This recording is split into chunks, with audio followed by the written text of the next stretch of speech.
YCP నేతలు నిరసనకు దిగారు. మద్యం కల్తీపై క్వార్టర్ బాటిల్స్ తో ఆందోళన చేపట్టారు. పటేల్ సెంటర్ నుంచి ఎక్సైజ్ ఆఫీస్ వరకు ర్యాలీ నిర్వహించారు. అనంతరం ఎక్సైజ్ అధికారులకు వినతి పత్రం అందజేశారు.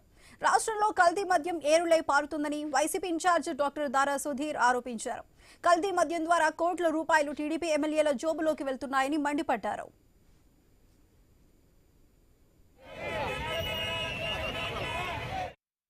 నాణ్యమైన మందు ఇస్తాను, చీప్ లిక్కర్ ఇస్తాను, చాలా బాగుంటదంటే మన మందు బాబులందరూ ఓటేశారు, ఆయన్ని గెలిపించారు. ఇప్పుడు ఏం జరిగిందో తెలుసా? చీప్ లిక్కరు తక్కువ ధరకు వస్తుందో లేదో తెలీదు, దాంట్లో నాణ్యం ఉందో లేదో తెలీదు, కానీ ఆ మద్యం మొత్తం కూడాను విషపూరితమైనది. మీ అందరికీ తెలుసా, మనం పొలాల్లో ఎండ్రిన్ తాగితే ఏమవుతుంది?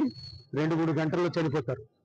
ఎండ్రిన్ లాంటి విషపూరితమైనటువంటి పదార్థమే ఈ నకిలీ మందు, నకిలీ మద్యం.